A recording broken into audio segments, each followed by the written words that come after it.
ধরুন আমি বিএনপির একটি অশোভন কাজ নিয়ে সমালোচনা করলাম, ভিডিও বানালাম। এটি বিএনপির সমাধানের জন্য, এমন কাজ আর কেউ না করুক সেই জন্য। কিন্তু বিএনপিকে নিয়ে এই সমালোচনার ভিডিওটি নিয়ে আওয়ামী লীগের সেই ভাই হয়তো ভীষণ খুশি যে এর চাইতে জঘন্য কাজ করে বসে আছে, এবং এই ভিডিওটি সে খুব প্রচার করছে। এটি নিয়ে দ্বিগুণ উৎসাহী হয়ে তার প্রতিদ্বন্দ্বী দলকে আরো বেশি আক্রমণ করছে, এবং এই করবার সুযোগটা আমার ভিডিও থেকে সে পেয়েছে। তার মানে অন্যায়ের বিরুদ্ধে বলা আমাদের কথাগুলো আরেক অন্যায়কারীরাও ব্যবহার করছে। এটা খুবই দুঃখজনক, খুবই দুঃখজনক। আমি স্পষ্ট জানিয়ে দিচ্ছি, আমি সব অন্যায়ের বিরুদ্ধে, সব ধর্মান্ধতার বিপক্ষে। হ্যাঁ, এটা ঠিক যে আমার সময়ের সীমাবদ্ধতা আছে, আমার বিষয় নির্বাচন ও সেই বিষয়ে দক্ষতা অদক্ষতার ব্যাপার আছে। সেজন্য আমি যা বলি বা বলবো তা নিশ্চয়ই অন্যায়ের বিরুদ্ধে হবে। তবে সব অন্যায়ের বিরুদ্ধে কথা বলা আমি কেন, হাজার হাজার মানুষ নিয়ে গঠিত একটি বড় গণমাধ্যম যেমন সংবাদপত্র, টেলিভিশন, রেডিও, অনলাইন নিউজ পোর্টালের পক্ষেও সম্ভব হয় না। সুতরাং আমাদের কথা এক পেশে এই কথা বলতে পারেন না আপনি। আপনার মানসিকতা এক পেশে কিনা সেটা নিয়ে একটু ভাবুন।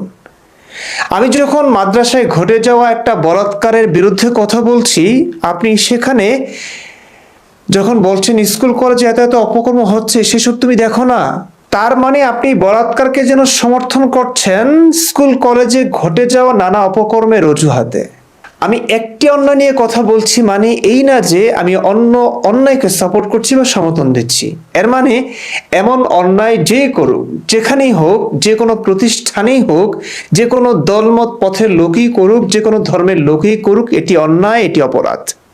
স্কুলে হলে সেটি নিয়েও অনেকেই কথা বলে, নিউজ হয়, প্রতিবাদ হয়। কিন্তু সব প্রতিবাদ আপনি আমার ভিডিওতে চাইছেন কেন? আপনি কেন করছেন না? আপনার দায়িত্ব নেই? এক্ষেত্রে আপনি উত্তর যেটা দিবেন সেটাই আমার উত্তর। আপনি বলবেন আমি তার আপনাদের মতো কন্টেন্ট ক্রিয়েটর না, ভিডিও বানাই না।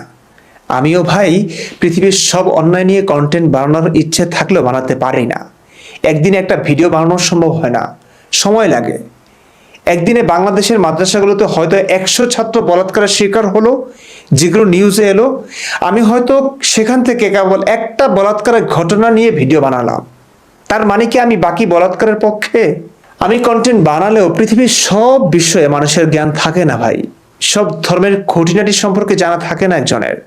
আমার যা ভালো করে জানাশোনা আছে, আমি যে ঘরের, যে দলের, যে ধর্মের, আমি সেই ঘরের, দলের, ধর্মের দোষ ত্রুটি ভালো জানি ও বুঝি, এবং এটি নিয়ে কথা বলার চেষ্টা করি। আমি মনে করি আগে আমার ঘর ঠিক হোক, তারপর প্রতিবেশীর ঘর ঠিক করতে যাব না হয়।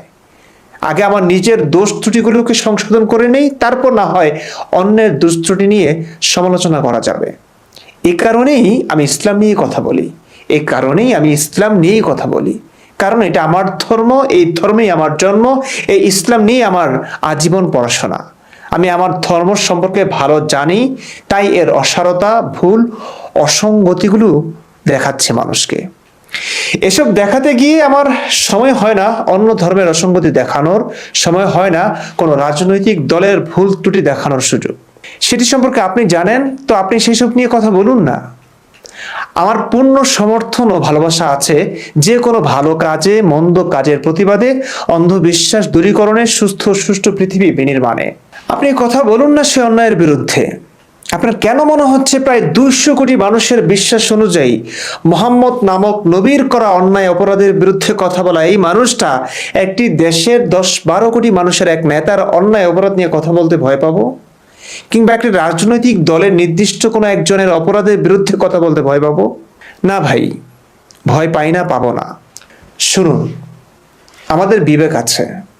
আওয়ামী লীগ বা বিএনপি কোনো অন্যায় করলে সেটি সবার চোখে অন্যায়, যদিও পক্ষপাতিত্ব করে অনেকে, সেটা মস্ত বড় ভুল। কিন্তু ধর্মের যে অন্যায়, অসভ্য বিধান, সেটিকে অন্যায় বলে কেউ মেনে নেয় না। সেটিকে মানুষ উপাসনা বা ইবাদত ভেবে করে, সেটিকে অন্যায় বলাও যায় না। অন্যায় বললে বরং মাথা থাকে না। তাই রাজনৈতিক সমালোচনার চাইতে ধর্মের সমালোচনা করাটাই আমার কাছে অধিক ঝুঁকিপূর্ণ, অধিক গুরুত্বপূর্ণ, মানব সেবা বলে মনে হয়। এছাড়া রাজনীতি দাঁড়িয়েই তো আছে এই ধর্মের উপরে ভাই। একটি গণতান্ত্রিক দেশের অধিকাংশ মানুষ যখন মুসলিম, তাই রাজনৈতিক নেতা কখনোই চাইবে না অধিকাংশ মানুষের ধর্মীয় অনুভূতিতে আঘাত দিয়ে নিজেদের রাজনৈতিক অবস্থান নষ্ট বা ধ্বংস করতে। তাই তারাও সেই ধর্ম ও ধর্মের অনুসারীদের তোষণ করে চলে, সাথে সাথে ধর্মে থাকা সকল অসভ্য অন্যায় বিধানকে। এটা দুঃখজনক। এই কারণে আওয়ামী লীগ বিএনপির সমালোচনা করার আগে ধর্মের সমালোচনা করা বেশি দরকার বলে মনে করি। ধর্ম থাকলে সেই ধর্মকে ঘিরে রাজনীতি হবেই। ধর্মীয় অনুভূতি থাকলে সেই অনুভূতিকে রাজনীতিতে কাজে লাগাবেই। মানুষ যখন মুসলিম হিন্দু পরিচয় থাকবে, ততদিন হিন্দু মুসলিমদের কার সংখ্যা বেশি সেই সংখ্যা নিয়ে রাজনীতি হবে। যে দেশে মুসলিম বেশি, রাজনীতিবিদদের প্রিয় ধর্ম সেখানে ইসলাম। ইসলামকে তোষামোদ করবে, মুসলিমদের মাথায় কাঁঠাল ভেঙে খাবে, অন্যান্য সংখ্যালঘু ধর্মাবলম্বীদের ওপর নির্যাতন মেনে নেবে। আর যে দেশে হিন্দুরা সংখ্যা গরিষ্ঠ হবে, সেই দেশে রাজনীতিবিদদের প্রিয় ধর্ম হবে হিন্দুত্ববাদ। যে দেশের সকল ধর্মাবলম্বীর সংখ্যা প্রায় সমান, সেখানে রাজনীতিবিদদের প্রিয় ধর্ম হবে সেকুলারিজম। সকল ধর্মই সমান, সুন্দর, এই হবে তাদের স্লোগান। কিন্তু যখন সকল মানুষ এক পরিচয়ে থাকবে, মানুষ পরিচয়ে থাকবে, তখন মানুষের সংখ্যা নিয়ে রাজনীতি হবে না, তখন মানুষের অধিকার নিয়ে রাজনীতি হবে, মানুষের উন্নতি নিয়ে রাজনীতি হবে, দেশের উন্নতি নিয়ে রাজনীতি হবে। যতদিন না দেশে ধর্মাবলম্বীর চাইতে মানুষের সংখ্যা বৃদ্ধি পাচ্ছে, ততদিন এই একপেশে ধর্মভিত্তিক রাজনীতি চলবেই। সংখ্যাগরিষ্ঠ ধর্মাবলম্বীদের খুশি করতে সংখ্যালঘুদের রক্ত হালাল হয়ে যায় এই ঘৃণ্যতম রাজনীতির কাছে। 1000 নাস্তিক মারলে যদি 1 কোটি মুসলিমদের ভোট পাওয়া যায়, তবে 1000 নাস্তিক মারাও বৈধ হয়ে যায় এই নোংরা রাজনীতির কাছে। কি আওয়ামী লীগ আর কি বিএনপি, সকলের ফর্মুলা এখানে একই। তাই মুসলিমেও কতিপয় অবিশ্বাসী, সংশয়বাদী অ্যাক্টিভিস্ট যারা আছেন, তারা আওয়ামী লীগ বিএনপির তোষণ না করে ধর্ম নিয়ে কথা বলুন, ধর্মের সমালোচনা করুন। যতই তোষণ করেন না কেন, আওয়ামী লীগ বা বিএনপি কেউ আপনাদের জায়গা দেবে না ভাই।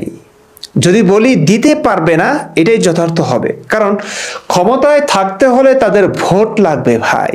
একজন অন্ধ মুমিন মুসলিমের ভোটের সংখ্যার মানও এক, আর একজন দেশের শীর্ষস্থানীয় দার্শনিক, জ্ঞানী, বিজ্ঞানী, গবেষক, গুণী ব্যক্তির ভোটের সংখ্যার মানও এক। গণতন্ত্র তো এটা বোঝে না কে জ্ঞানী কে মূর্খ, কে সলিমুদ্দিন কলিমুদ্দিন আর কে আলবার্ট আইনস্টাইন। দুজনেই এখানে সমান। ক্ষমতায় আসতে হলে 100 আইনস্টাইনকেও বিসর্জন দিতে হবে 1000 সলিমুদ্দিনের জন্য। এটা এক নির্মম সত্য গণতান্ত্রিক রাষ্ট্রের রাজনীতিতে। সুতরাং আমাদের ধর্মান্ধতা দূর করে মানুষের সংখ্যা বৃদ্ধি করতে হবে। মানুষের সংখ্যা, ধর্মান্ধদের সংখ্যা না। তখন রাজনীতিবিদরা আমাদের দাম দেবে। যখন দেখবে এখানে নবীকে নিয়ে কটূক্তিকারীর সংখ্যা বেশি, তখন ওরা নিজেরাও নবীকে নিয়ে কটূক্তি করবে। যখন দেখবে আল্লাহু আকবার বলা পাবলিকের চাইতে এখানে সকল মানুষ সমান স্লোগানদাতার সংখ্যা বেশি, তখন ওরা সকল মানুষের অধিকার নিয়ে ভাববে, এর আগে না। সুতরাং আমার কাজ শুধু গুরুত্বপূর্ণই না ভাই, এটাই একমাত্র মানুষকে মুক্তি দিতে পারে। আপনি বুঝেন আর না বুঝেন, এটাই সত্য। আমরা সংখ্যায় কম না, শুধুমাত্র কথা বলার জন্য অকুতোভয় লড়াকু সৈনিক কম। তাও যে কজন আছেন, তারা কিছুদিন পর ধর্মের সমালোচনা বাদ দিয়ে রাজনৈতিক দলকে তোষণ করতে শুরু করেন। উদ্দেশ্য ভালো, আমি বুঝি, তাদের উদ্দেশ্য ভালো, পাওয়ার ছাড়া কিছু করা যায় না। এই কারণেই তারা কোনো এক রাজনৈতিক দলের তোষণ করেন। কিন্তু ভাই, এতে কাজ হবে না, বিশ্বাস করুন, এতে কাজ হবে না। বাংলাদেশে কমপক্ষে 1 লক্ষের বেশি হবে যারা ইসলামকে ভালোভাবে বুঝে তারপর ইসলাম ত্যাগ করেছে, নাস্তিক হয়েছে। এবং কমপক্ষে 1000 মানুষ আছে এমন যারা কথা বলতে চায়। তারা একটা সুযোগ পেলে, একটা নিরাপদ জায়গা পেলে, থাকা খাওয়ার জায়গা পেলে তারা কথা বলবে। আমাদের এই সুযোগটা করে দিতে হবে, এই মেধাগুলোকে গুরুত্ব দিতে হবে। ধর্মের সমালোচনা যখন 1000 মানুষ করবে, তাত্ত্বিক আলোচনা, গঠনমূলক সমালোচনা, তখন মানুষ গুরুত্ব দিবে। এবং যারা ইসলাম ত্যাগ করে বসে আছেন গোপনে, তারা তখন আত্মপ্রকাশ ঘটাবে। সংখ্যা এইভাবে বৃদ্ধি পেতে থাকবে। মানুষের সংখ্যা যখন বৃদ্ধি পাবে, তখন একটা দেশ অনেক অনেক সুন্দর হবে। আমরা এটাই চাচ্ছি, অন্তত আমি এটা চাচ্ছি। এই কাজটা রাজনীতিবিদদেরকে করতে হবে। আমি আরেকটা ভিডিও বানিয়েছি, এই ভিডিওটি দেখতে পারেন। এই ভিডিওতেও গুরুত্বপূর্ণ কথা আছে। তারেক রহমানকে উদ্দেশ্য করে কিছু কথা বলেছি এবং বাংলাদেশের সকল মানুষকে উদ্দেশ্য করে কিছু কথা বলা আছে। অন্তত যারা মুক্তমনা, যারা মানুষ তাদের জন্য কিছু কথা আছে। আমাদের করণীয় আছে অনেক কিছু ভাই। আমি আমার কথা বলছি, আমি আমার কাজ করছি। আপনারা যারা বাংলাদেশে বসে আছেন তারা একটু প্রচারের ব্যবস্থাটা করুন, একটু প্রচার করুন, একটু সাহসী হন, একটু সাহসী হন।